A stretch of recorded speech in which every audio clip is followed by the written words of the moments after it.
কোথায় গিয়েছিলি? শিমুলের কাছে। কেন? ওকে মন ভরে দেখতে। আমার শরীরটা এখানে ছিল, কিন্তু মনটা ওর কাছে পড়েছিল। আজ এতটা বছর পর আমি আমার মনটাকে শান্তি দিতে পেরেছি। এবার তুমি যদি আমাকে মেরেও ফেলো, আমার কোনো দুঃখ নেই। মেরেই ফেলবো তোকে, তোকে আমি শ্মশানে পাঠাবো। আমার শরীরটাকে তুমি শ্মশানে পাঠাতে পারবে বাবা, আমার মনটাকে পারবে না। না, পারবো না। আরে সাগর মন্ডল না পারে কি? পারলে তুমি আমার মন থেকে শিমুলের নাম মুছে দাও।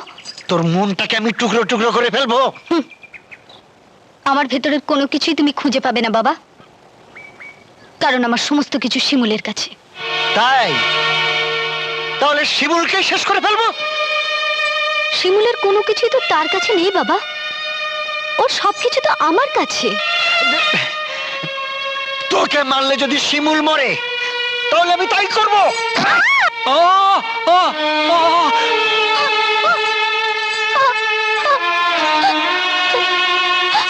কি রক্ত! কি হয়েছে? কি হয়েছে বাবা? রক্ত! রক্ত কোথায়? ও তুমি দেখতে পাবে না মা, আমি দেখতে পাচ্ছি।